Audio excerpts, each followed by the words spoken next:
Hello and welcome to Tiny Desk Knitting with Emma. Happy Monday. Or Tuesday if you're watching this. I'm wearing my Woolly Thistle t-shirt today, but I was like, I don't want to put on knitwear. I just got home from work and I was like, I am not putting on wool right now. It's 90 degrees outside. It jumped from 55 on Saturday to 90. Yesterday it was like 85. I was in DC for most of the day, and today it's 90.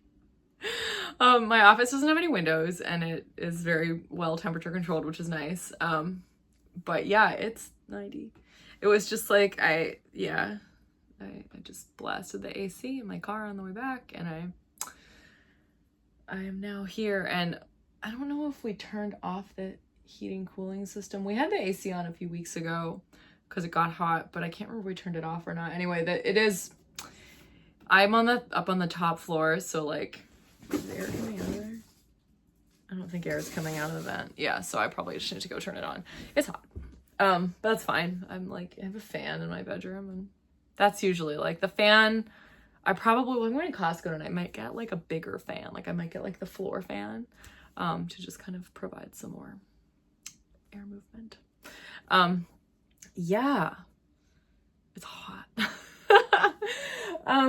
But yeah, it was a good week. I got a lot done. Like I got done the things I wanted to get done in terms of knitting and spinning, and I had some interesting like inspiration and stuff. One thing I've found in the past week, I mean, I talk about this from time to time, the like, you know, the kind of different you know, mindsets to like, or I don't know, mindset's the wrong word. The different like strategies. It's been a long day.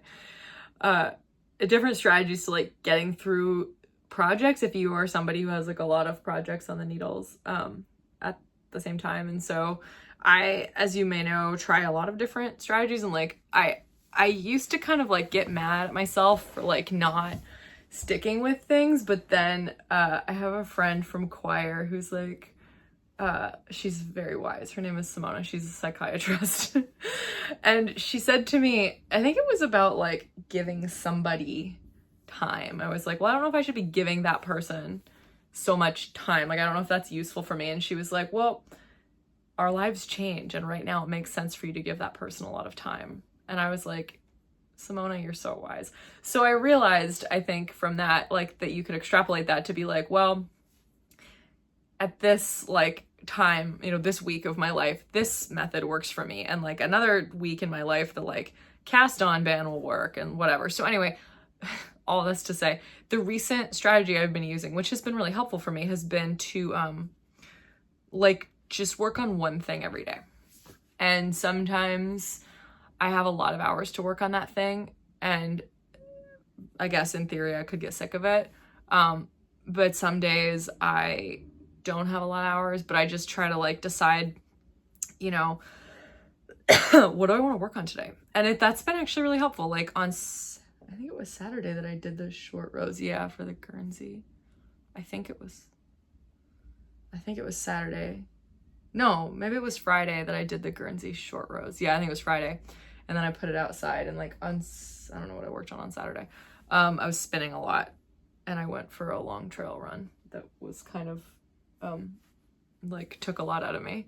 But on Sunday I worked on the green sweater, for instance. And like today, the small amount of knitting time I've had, I worked on a hat. So like I've just been kind of like deciding on like the one thing and like trying to make some good progress on it, because I find that it does help kind of motivate me to like feel as though I've been making progress, to like actually be able to see a little bit of progress. So if I tried to work for like 15 minutes a day on a bunch of different things, it would just take so long to feel like I was making any progress on those things. But if I work, you know, if I'm knitting for a couple of hours a day, which right now is like a lot. In the past, that would have been like a very like light knitting day, but now that's like a normal amount of time to knit. Sorry, the pollen is bad. I'm just drinking some water. This cup has been pulling its weight today because I put a smoothie in it in the morning, and then at work when I was finished the smoothie, I rinsed out the cup, put in like a noon tablet, and then after that I just drank like water out of it. And so there's like flavor. Sometimes you like the cup, sometimes like I don't rinse it properly or like whatever, and it like will retain some flavor of like the last thing that was in it,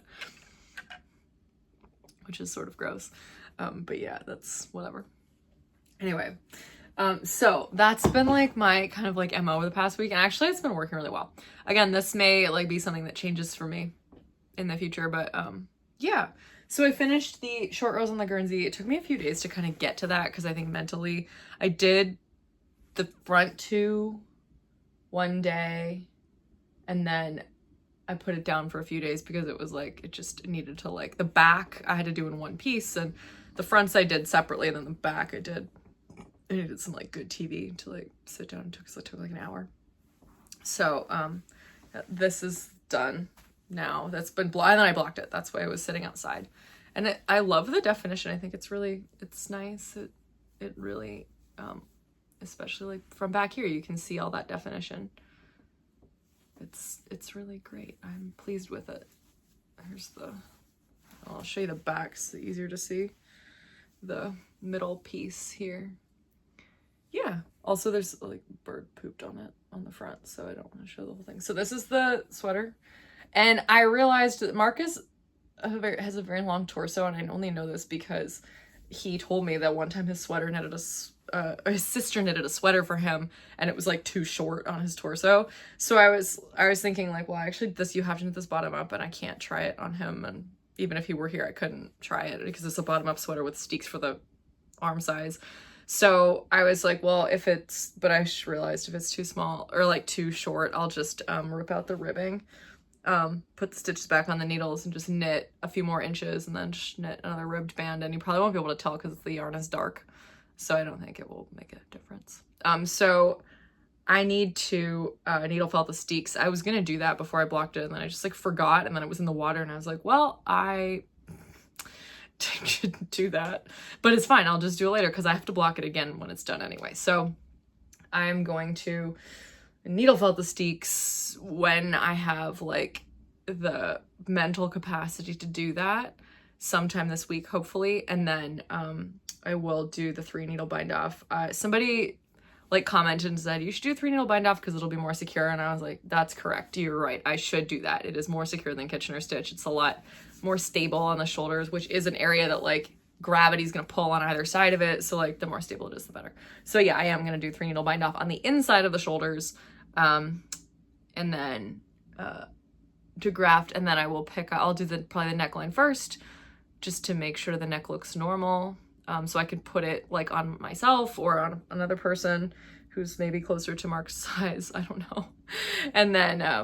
And then do the sleeves, and just probably like, again, that's one of those things where I'll probably just put the timer on and be like, this is how much, like that worked for me when I was doing the yoke. When I was doing the textured part, I would do the 4 rows every day, which took about 40 minutes. I'll probably do the same thing. I'll just put the timer on for like 45 minutes, and I'll just, every day that I have time to do that, I'll just cruise through a bit of the sleeve, and it'll take like a couple weeks or week, I don't know how long, to finish 2 sleeves, and then it will be done, and I will be so thrilled because I actually really enjoyed making this.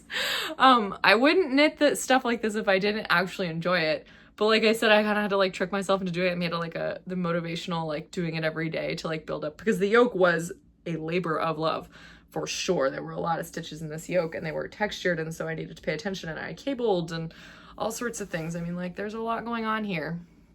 So I needed good light. I needed patience. I needed all sorts of things. And it did actually, I think it was good. I really think it's pretty. I think I did a good job.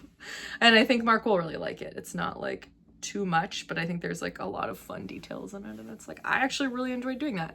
I would make one of these for myself. I've actually thought about it. I'm like, the things that I liked about this, like what would I change to make the shapes a little different or something, and like what would I just do a little differently. The filler, maybe what stitch patterns would I use, how would I change things. Yeah, maybe next year, maybe in a couple years. It's not something I need to do right away. Not like doing this but I would consider like publishing this as a design if I could really figure out like how to make sure that the neck was like I could really like size the neck for every size that I was including, and like do the, you know, pick up this many stitches and like know, you know, how to do that. Yeah, I mean, I could at least, I'm happy to at least publish the like 2 versions that I've made. Although I don't think I took any notes on what I did for marks. I could probably like reconstruct it with measurements and stitch counts and stuff, but it would be kind of, anyway, it doesn't matter. I'm not like imminently gonna knit another one of these, but it's definitely like, yeah, I would do that. So this has been fun, and I'm gonna enjoy the home stretch of stockinette on, you know, probably starting on 16-inch circs, and then, or yeah, and then going down to like a 14-inch or 12-inch or 10-inch, however long circular needle. Just, yeah, probably 12. I think it's a 12-inch. Like, I have those Xiaogu minis, twists, whatever they're called, the like 2, I have the blue and the red short Xiaogu, like 2-inch, 3-inch, and 2-inch and 3-inch tips. I don't really like the red ones that much because I just find them, they're so small. Whereas something about the blue ones, like they're, maybe because the needles are bigger, like I can get more of a handle on them, literally. I don't know, doesn't matter. But anyway, that's that, and I'm glad. Okay, so the green sweater, I worked on this yesterday. I mean, I actually finished the body. I think it's long enough. I kind of want to like, I'm not gonna cut anything until I talk to Tina and she can see it, I think, probably, which actually may not be for a couple weeks. Maybe I will. I like tried it on and it was long enough for me, and I'm like, Tina's like shorter than me, but she wears really long coats all the time and like oversized things. Somebody won this in an auction. I think I told this story. At the gala that we did for church last year, somebody bid on Tina, who's really lovely. So this is the sweater so far. So I have these little braid cables down the fronts. That's what she wanted. She wanted it really simple. So I did these 2 little braids, super easy. I actually really enjoyed this. It was kind of like vanilla with a little bit of a twist, made me think a little bit more than usual. I could just put this on, realize. Is a cardigan, so, or will be a cardigan. It's not right now because it's not cut, but it will be cut. There's the steek bridge. So this is gonna get cut open after I block it and needle felt the steek. That's gonna get cut open and tucked in, and we'll have button bands. I'm knitting this in Cascade 220. Anyway, I don't remember what the colorway name is, but yeah, we're actually getting there on the sleeve. I'm getting to the end here. I only have this much left, so that's exciting. There's my decrease stitch markers, so I can show where my decreases are. And I have enjoyed this a lot. The yarn is nice, it's nice gauge. Yeah, I actually have a variety of sort of like Cascade 220. I mean, I'll have leftovers from this sweater, but I also have like, people have given me Cascade 220. Like I have some of my mom's like leftover and stuff, and I actually have quite a lot of it. And I made a pair of house slippers, it would have been like a month ago that I showed them, in some orange Cascade 220 that I gave to my friend James when I visited England. I really liked those, and I am maybe gonna knit another pair in the screen and the leftovers. Maybe I'll even knit them for Tina. Be like, here, you can have matching socks for your sweater. So yeah, this has been fun. And I'm, yeah, just chugging along with it. Like, you know, yesterday I basically knitted this much of a sleeve because I was like, just started it.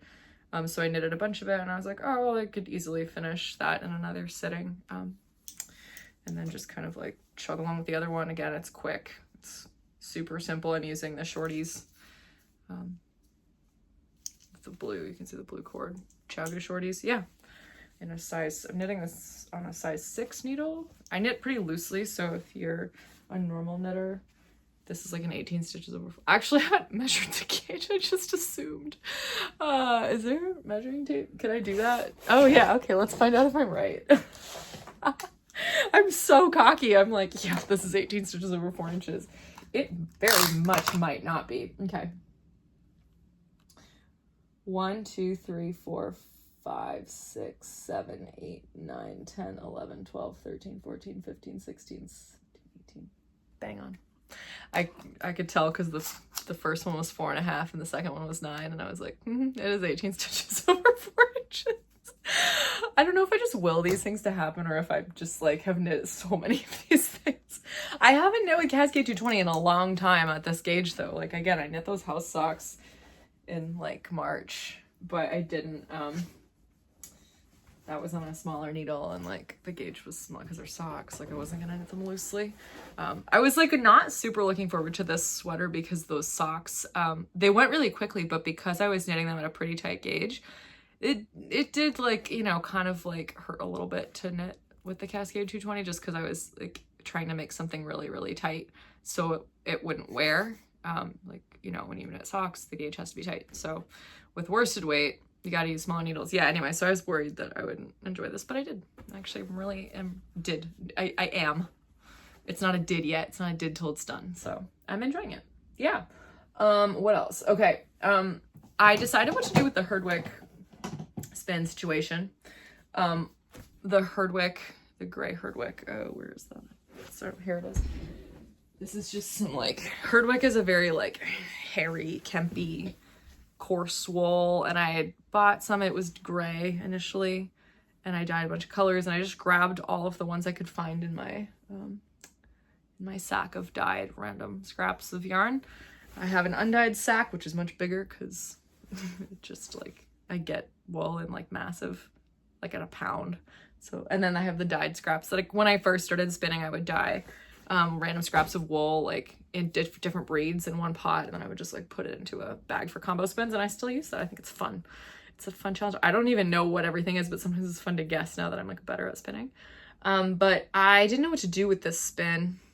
I was spinning it on Felicity. There's Felicity, my Ashford trad from the 80s. And I then decided, I don't know what like made me decide this, but I have a pound almost still. Oh, it was a pound. It's less than a pound now, but there's still a lot of it, of black and white Jacob, which I've spun before and I find really fun. I had never seen this before, and my friend Sarah, my spinning friend Sarah, gave me some of this when she got, again, just like a bump of it from Laughing Lamb or Busy Bee or, I don't know. Those are like some of the places that I get wool from. And I thought it was really fun, and I applied it with other things, and I was like, this is really fun. So I decided, and she'd also dyed some of it, like, and she gave me some of the dyed versions, and those were really fun too. They spun up really interesting. So yeah, I enjoyed that a lot. Oh, I think I did that for my metamorphic sweater. I spun up like an undyed version of like this, undyed, for one of the plies, and then for the other ply I did like a rainbow BFL. That was really fun. So that it was like kind of like a muted, murky color shifting yarn. That was really fun. And so maybe I just like had that in the back of my mind, because that's actually the first time I've consciously thought about that since I've started doing this. But I decided to just spin up a bobbin of this. Like I didn't even do a full bobbin. I just did like, I don't know, maybe an ounce. I don't know how much this is.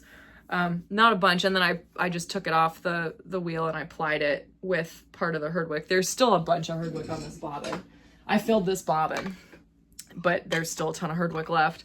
So I don't know if I'm going to keep doing this. I might just get really sick of it, or if I'm just going to like stop when I'm done with this. But this is, so I applied it together, just like one sort of, not sample size skein. Like it's not tiny, but I spun both of them woolen, and it did puff up. The Herdwick I was starting to spin worsted, but then I kind of got control of it more, and I did more woolen with it, and it actually was fine.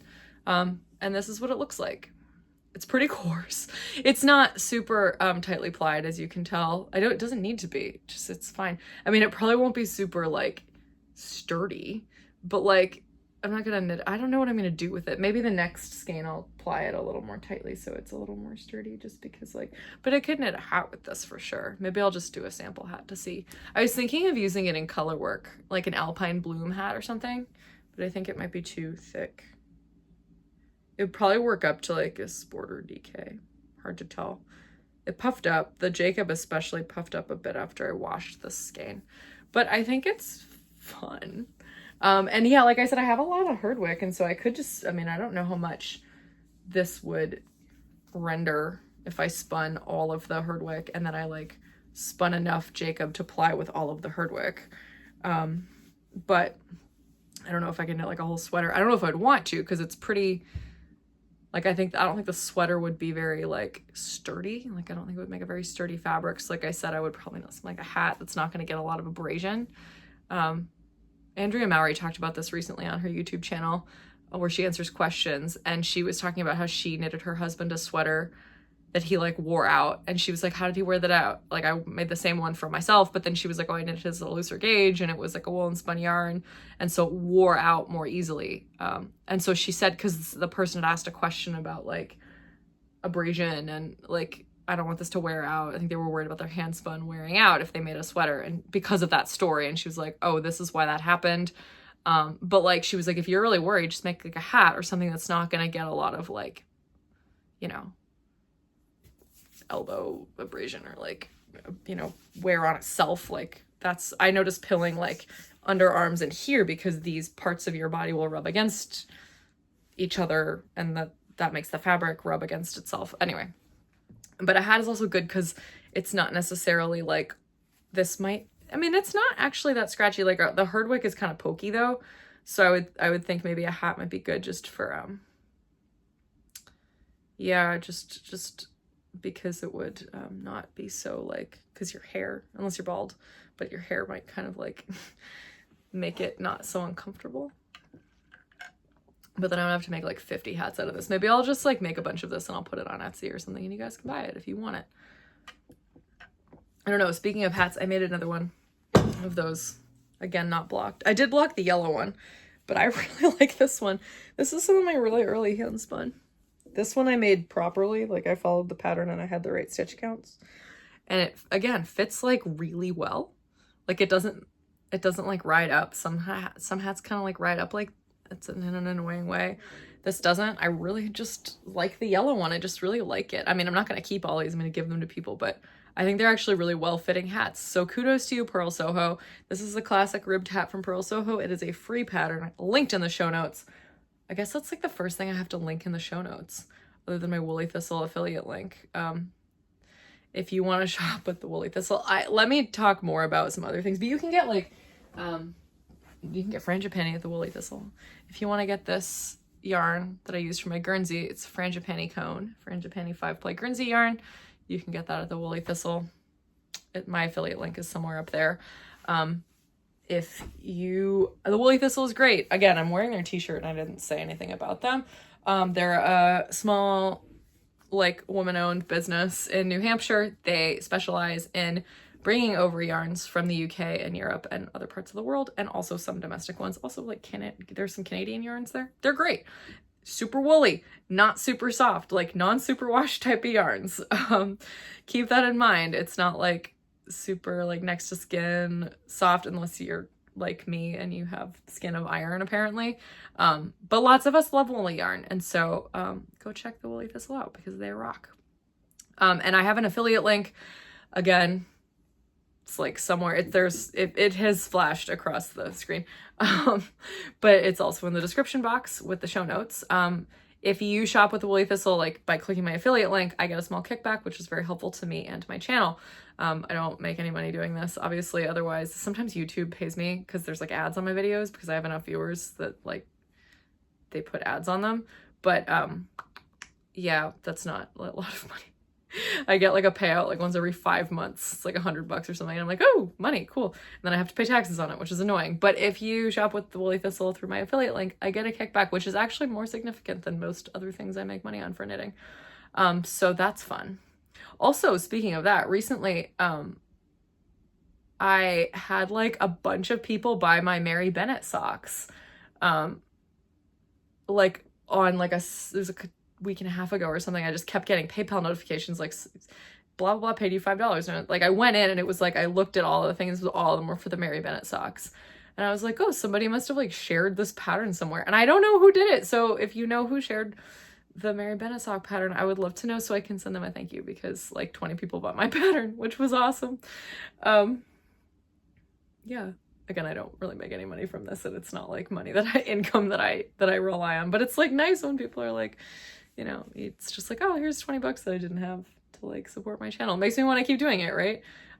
Mostly because it makes me realize that other people want to keep seeing my content. So I'm gonna take this off because it's 90 degrees. I've cooled down. The house clearly isn't that hot because I've cooled down a lot, which is good. But yeah, okay. So more simple. Oh, that was actually on the list of things to talk about. Maybe I was just gonna say maybe I'll make one of those with this. That might be pretty. This might not even be enough yarn.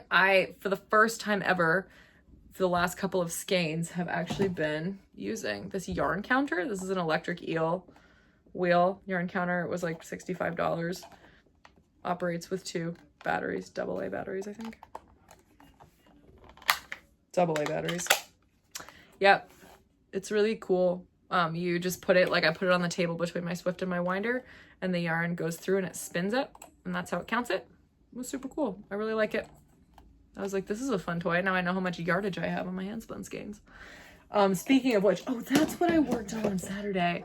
This was the traveler shawl. I don't know where that is, but the traveler shawl. Yeah, well, you've seen it before, so I'll show it next time when hopefully I have more progress. But I made a ton of progress on my traveler shawl on Saturday with the handspun. I finished the first skein and I'm into the second skein. I will almost definitely need the third skein, but I probably have like another solid day of like getting through that, of like 8 more ridges before I'm done with the first triangle, which is very exciting. And then I can start on the second triangle, and that's really fun. I'm really just having a good time with it. So yeah, I just found that was really what I wanted to do on Saturday, and so that's what I did. And I made a bunch of progress, and I was like, I can't wait to wear this next winter. It was also not warm on Saturday. I went for a trail run on Saturday. It was like in the afternoon, and it was like not raining hard. I wasn't anticipating that it would rain. And so it was good that I went to the trails because it was very covered, but I was also like, is this safe? Because like, what if it's like slippery in the woods? I went to Patapsco State Park, which is really big. There are a lot of different areas of Patapsco State Park, kind of nearby. And so I went to one 20 minutes from here. There's one right by UMBC, which is where I work. And I thought that was where I was going, but it wasn't. But I just I wanted like a long loop because I was supposed to run like 8 miles on the roads. And so I was like, oh, 8 miles on the trail is great. So I went for it was like a 13 or 14K. It was like 8.6 or 8.7 miles total because I got a little bit lost. And I am so sore. Oh my gosh. Like that was not like something I should have probably been doing when I was like, this is like maybe a tapering long run. Like you're running less than you have been doing on your long runs for the last 3 or 4 weeks. So like 8 down from like, 14 and 10 with 6 at tempo. And then like, faster than my race pace. And then like, I was like 8. I was like, okay, well, yeah. Okay. So I learned my lesson. I will be fine for the race, on Sunday, which I can't believe it's on Sunday. Like Nitin texted me, I think it was yesterday. I was like, I can't believe we're gonna be done with this race at this time next week. And I was like, I know. I'm like, it's looming so large in my head that it's looming larger than Maryland Sheep and Wool, which is the day before on Saturday. So if you're going to Maryland Sheep and Wool, I'll see you there. I can't wait. It might not be great weather, which is sad. 2 years ago it rained and it wasn't nice, but last year was so beautiful. It was like perfect weather. It wasn't too hot. It was sunny. It was gorgeous. So whatever. I always have a good time anyway. I have a rain jacket that I will wear if it's raining, and I will bring an umbrella and I will still have a good time. So come say hi. But the weather for Sunday looks really, really good because it's been really hot. And so Nit and I were really worried, like, oh no, it could be like really, really hot in Frederick on Sunday, but it's here in Baltimore, which is Frederick's in the mountains. So it'll be like probably even cooler there. It's going to be like a high of 65 and cloudy. And I was like, oh, that's perfect. But he thinks there's a 20%. He says, he showed me a screenshot. It's real. He's like, there's a 20% chance of rain in the morning. And I was like, whatever, as long as it's not like pouring. I mean, we would still run if it were pouring, but like it would suck. But I was like, yeah, a little mist wouldn't kill me, especially if there's cloud cover. The race starts at 7 a.m. I mean, it's not going to be too hot, which is good. But like I have had to go out this morning. Did not want to go out this morning. It was because my body was just very sore. I had some delayed onset muscle soreness or DOMS in my calves, like starting last night. I rolled a few times, which was probably helpful. And it's not like anything that's going to set me back. But yeah, going downstairs, I'm like the bottom part of my calves, like at the back. I'm like, ooh, that hurts. That worked hard. Like you just work different muscles when you run on trails because there's a lot more incline and decline and different terrain. Your ankles have to work hard. So yeah, I only had one slip where I thought I might actually roll my ankle, and I was okay. I righted myself, but it was a little scary. But because I was alone, I was like, is this safe? But I was like, there's service in the woods. It's fine. So, and I really enjoyed, I mean, I thought it was fun. On the whole, I was like, I should do this more often so that I'm in better shape to do it when I want to, because it would be a nice way. It's a nice way to like get out of your head if you run on the road a lot. Because you can't run quite as fast and you can't focus on times because you got to focus on not dying by tripping over stuff, and you have to take walk breaks. And one time I had to scale a rock wall because I went down the beach path instead of like up on the path I was supposed to be on, and I didn't want to backtrack all the way. That could have been dangerous, but I was like, we're gonna do this, and it was fine. Kind of fun.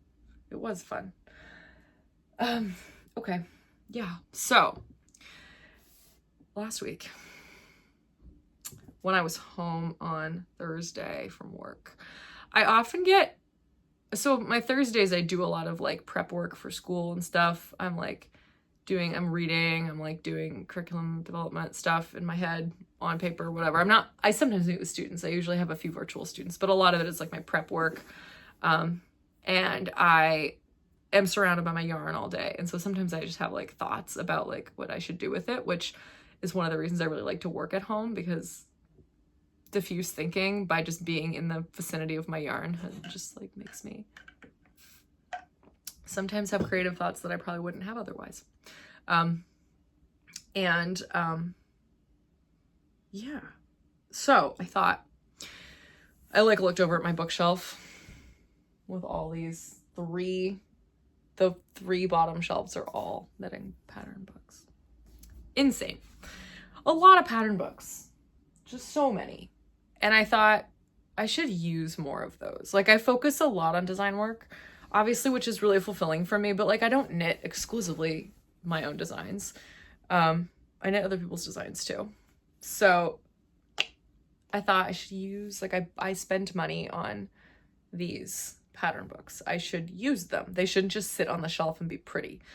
And I thought one thing that I frequently always purchase is the Laine magazine. So there are my Lainas. I have 20 issues of Laine. Plus I have a lot of books that they publish. Like I have Contrast, Strands of Joy, 52 Weeks of Socks, Echoes, that was recent. I have the Knitted Kalevala. My aunt got me that one for Christmas. I love that book. And I've knitted, like I knitted that big green hoodie out of Contrast. Love that. I've knitted from Strands of Joy. Oh, Grand Shetland Adventures. I have that too. I would love to knit from Echoes. I think they're beautiful patterns. The Susan Crawford book. They publish really nice books, but I love the magazine. I've always just loved like the way that they do the layout. The photography is beautiful. The patterns are really fun and they're funky, and they make me think, like they introduce me to new yarns. They have interesting like interviews or like essays. They have travel guides. They have so much stuff, and there's always like, I don't know, 8 to 10, maybe more. I don't know how many they usually do. Beautiful, beautiful patterns, like really cool patterns. And I've knitted a lot out of Laine, but like not that much recently. And I thought, if I spend money on this, and I love a challenge, and I love a challenge that lasts a long time. If you know me, I love a consistency challenge. So I was like, what if I knit? And you might have seen this already on my blog or my Instagram, whatever. What if I knit one pattern from every issue of Laine in order? Could be an accessory, could be a garment, ideally using stash yarn. I don't want to make it like a hard and fast rule, because there might be like a garment or accessory that I really want to make that's like, I don't have the stash yarn for it and I have to buy new yarn. But this is going to take me forever. So I'm like, I might as well, right? I might as well. Okay. So I was like, when am I going to start? And I was like, I'm going to start today. Who am I kidding? And one reason that I thought I should do this was because I've been thinking a lot about like, and learning a lot about like willpower and choice, and how much choice affects, like making choices like takes a lot of mental energy, and like we only have one energy source, our body and our minds use the same energy source, and sometimes like if one is depleted, the other one will not want to work as hard. So I was like, well, if I plan this out, then it gives me some mental space to think about spins or running or like whatever, and I can just kind of knit a little bit more on like, this is what I have to knit, here's what I'm gonna knit. Like, I will still have other projects on the needles, this is not going to be an exclusive thing, but I was like, let me just start now, and I will, like, I'm not going to do it every day. I don't have time to fit that in every day right now. There will be times in the year when I spend a lot more time working on whatever line of project I have, and time where I've spent less time working on that. So I was like, let's just start with one. And at first I was like, I gotta do a big project from everyone. But then I was like, no, you don't. Because what if you wouldn't wear any of these garments? Like, just knit whatever you're like, oh, I've got stash yarn for that. And like, it doesn't even have to be for me, but like, whatever. So I started with number one. And first I was gonna knit the, oh, something just fell. Whatever. Number one, line of one. And I was like, I've actually knitted, I thought Monica was like, do you have to knit it in order? And I was like, yes. And she was like, that's crazy. And I was like, I know. But so I've actually knitted I've knitted something from this already. I knitted the t-shirt, Nuke, with 2 U's. Where is that? Oh, they have recipes. I forgot about that.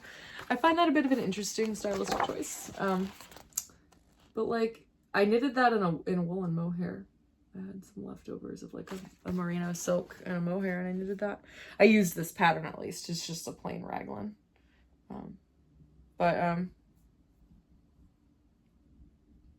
Yeah, it's fine.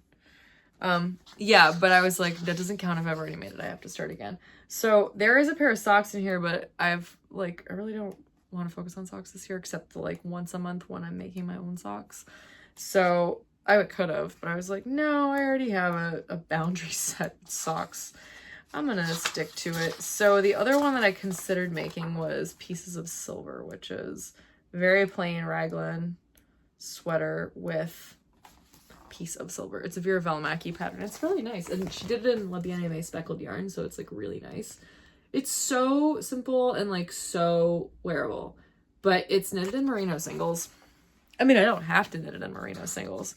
And I have some silk merino singles, like the 70% wool, 30, that math's out right, percent silk, in this like nice, right here, I can grab it.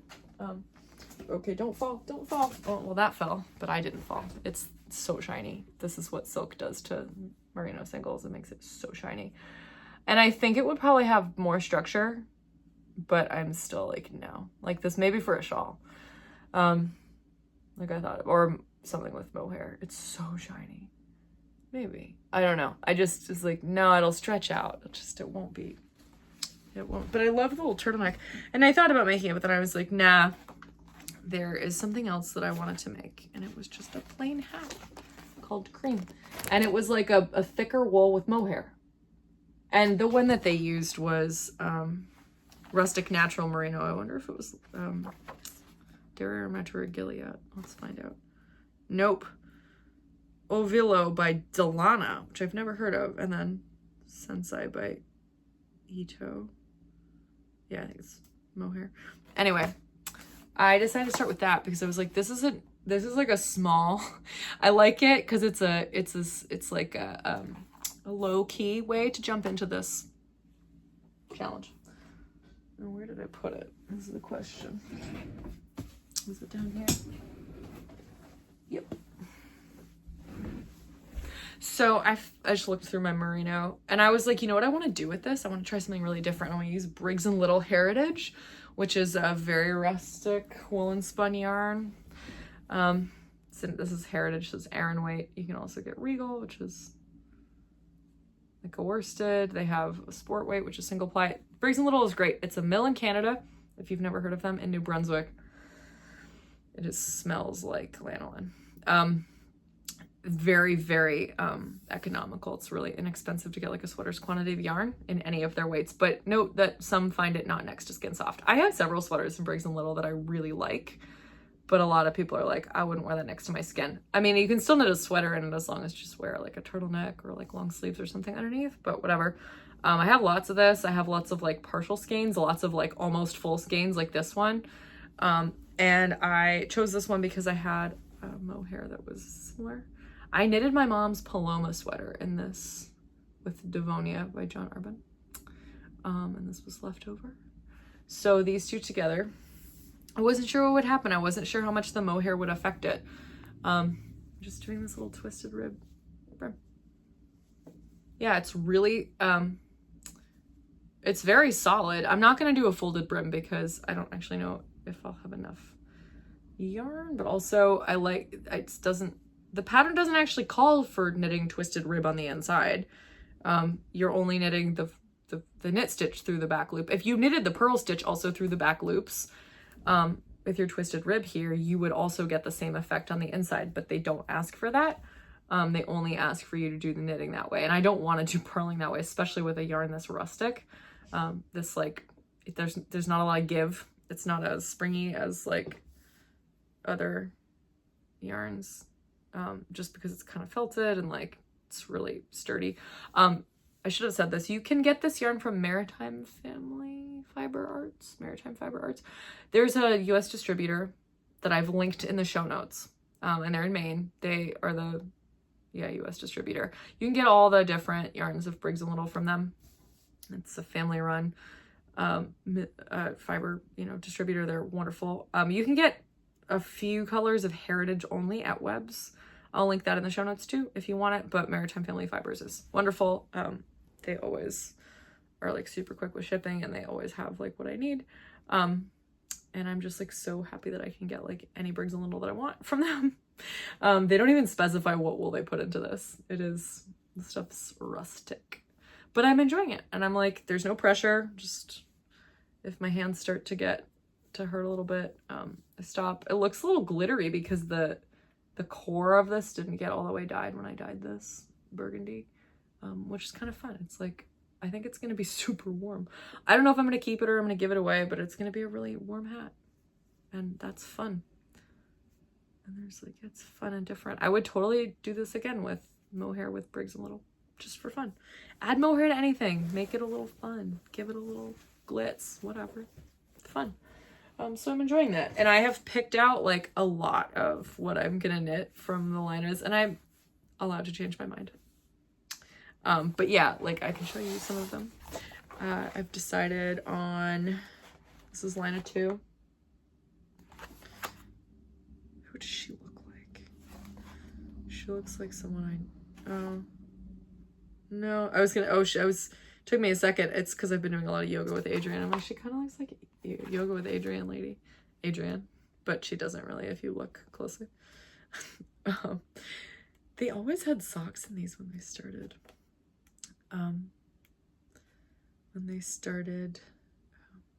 Publishing. Oh, the Birds of a Feather, Andrea Mowry's like most popular pattern ever, is in here. I'm not gonna knit that. Yeah, this is cute though. I might knit that someday, just not this time. Oh man, I should really like, I feel like I should also challenge myself to do at least one of the recipes for in here when I knit the patterns. That would be really fun. Like as a celebration, I knit the thing, and when I'm done, I do one of the recipes. This is what I'm gonna do. The Summer Rain. That's what it's called. It's hard to see in this because it's in a yarn that's like kind of speckled. Obviously like not solid colored, but I am gonna do this in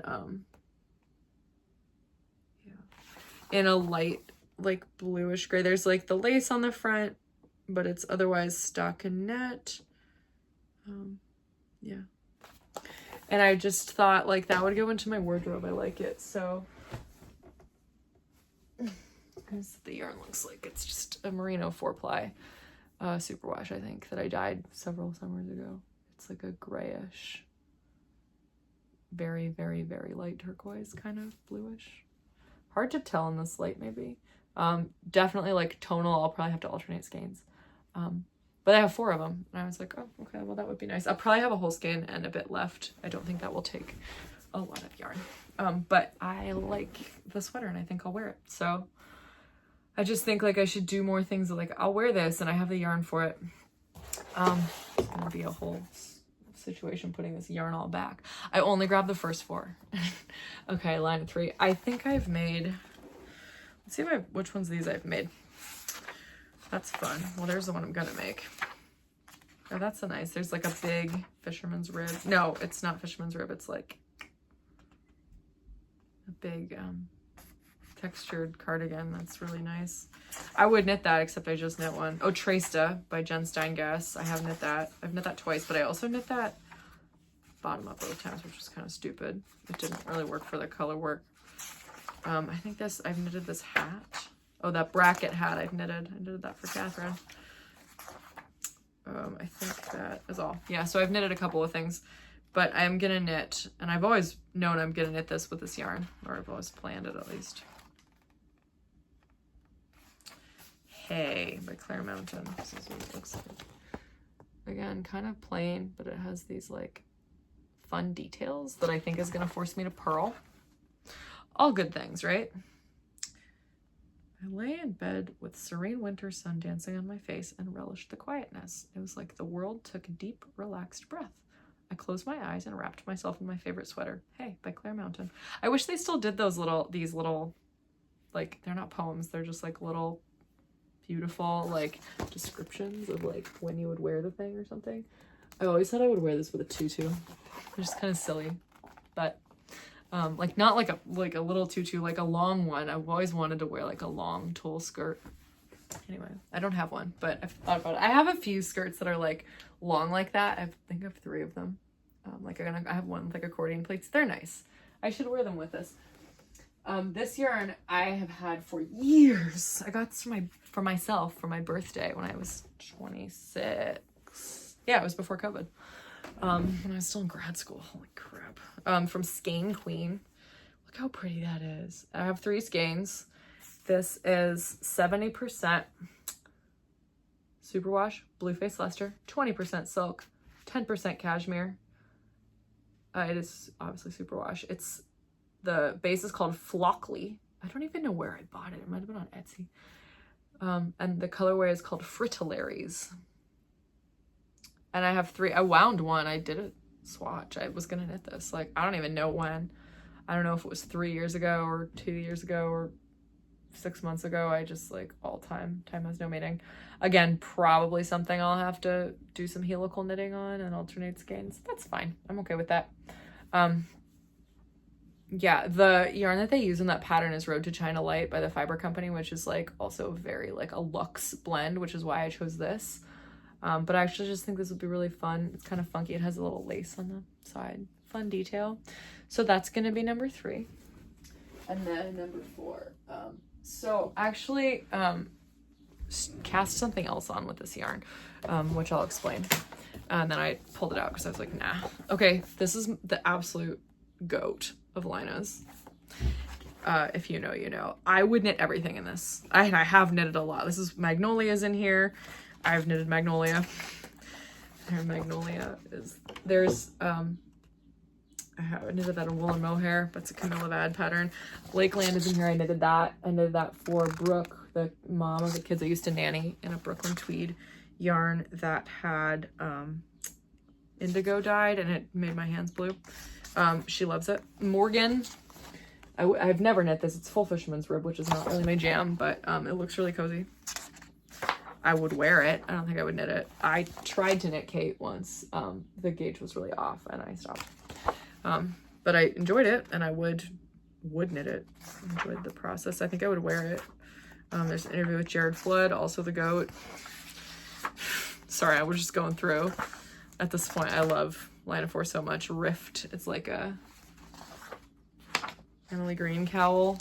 Texture, she's the queen of texture. It's just like so, it looks really cozy. I'll probably knit that someday. Stalactite I've knitted twice for 2. I've never kept one, but I've knitted it for 2 friends. One of them was just like this. It was this like darker heathered gray with the like very light pink stalactites, and the other one was a dark green with it was like a bone beige, very light beige colored stalactites. I knit both of them in Durarum Natura Gilead, which was the original yarn. So flattering, both of them. The Fragment socks by Helen Stewart. She is such a good sock designer. I love her Handmade Sock Society. I still subscribe every year, even though I only knit my own sock patterns now. This is Airy by Isabel Kramer, which is the design I'm gonna knit. You can see the detail. It's just a raglan sweater with cables. It's hard to see it up close. There's like a lace pattern in the front. It's very, there you can see, there you go. Yeah, it's almost kind of similar to the Gansey that I just made, but it's like all over. All those sleeves are stockinette. And this is the yarn I'm gonna use. It's a Queensland Merino Yak yarn. I started knitting the Andrea Mowry's like big cozy cardigan in this, and then I was like, no, that's not happening. I just have no drive. I would have been really cozy, but I just had no drive. But yeah, like winter gatherings, hot chocolate with orange liqueur. That sounds delicious. Would make. There's a Paris travel guide. Wow. Yeah, this is just the best. What else is in here? Sorry, we're not done.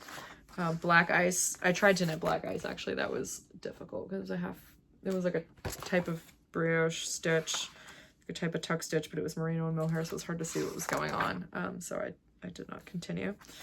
The Ito shawl. I actually have all of the yarn to knit the Ito shawl in the Plotulopi, but I also started that, but then I stopped because I was like, this is really complicated.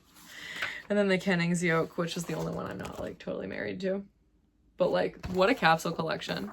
You'd have so many beautiful sweaters. Anyway, I'm not going to go through the rest. I'll go through the rest when I get there. You get to get 4 at a time. So I have to knit all these 4. I wonder how long it will take me. I have a feeling that I'll like have like stretches where I get really into it and then stretches where I like put it down for a while. So again, I don't want to police this. I just like, I love to have a challenge and just like, you know, to see what I can do, I guess, in terms of like sticking with something, the consistency, that's the word. It's been a long day. Oh, it's only 5:15. Yeah, I finished up pretty early today at school. But Jordan's home. We're going to Costco tonight. It's Costco night. I sometimes will like, I make a joke, like, I don't knock on her door, but I like, in the morning, if we need Costco stuff, I go, do you want to go to Costco? And so I texted her that this morning, and then I was like, not right now, by the way, it's only 9 a.m. but like later. And she was like, yeah, duh. One of our time-honored roommate traditions is that we go to Costco whenever we need stuff, which is every like 2 weeks. We get like our orange juice and our fruit smoothies there. We get eggs there. We get a lot of things at Costco. Obviously all of our paper products, but we only need those like once in a while. But we need a bunch of stuff.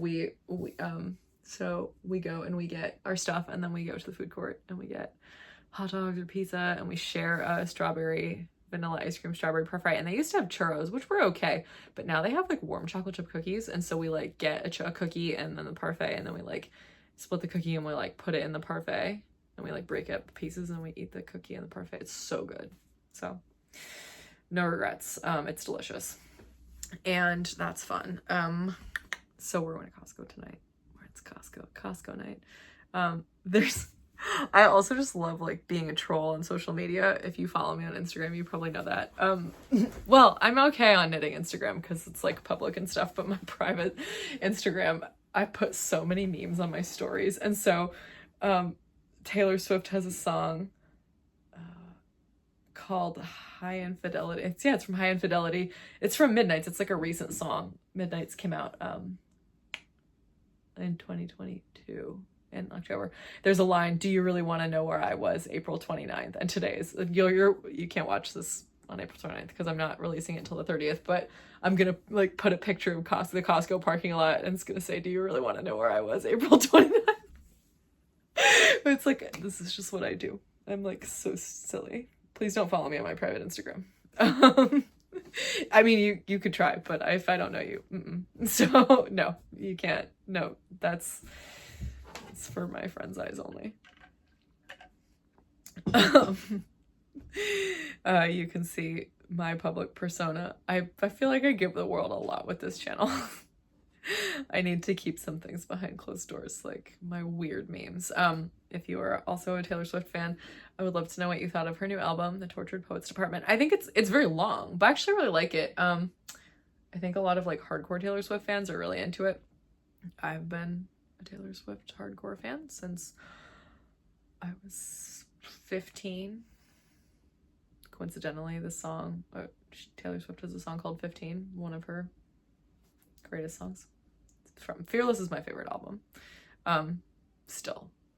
But yeah, I like a lot of the songs. I think I thought the song about the school bully, I was like, why are you still thinking about your school bully, Taylor Swift? You're a billionaire. And then I realized it was about Kim Kardashian, and I was like, oh, that's funny. That's just like clever and funny. Like that she totally like she twisted it a little bit to be like, this is a more relatable song because most people have not been like bullied by Kim Kardashian herself.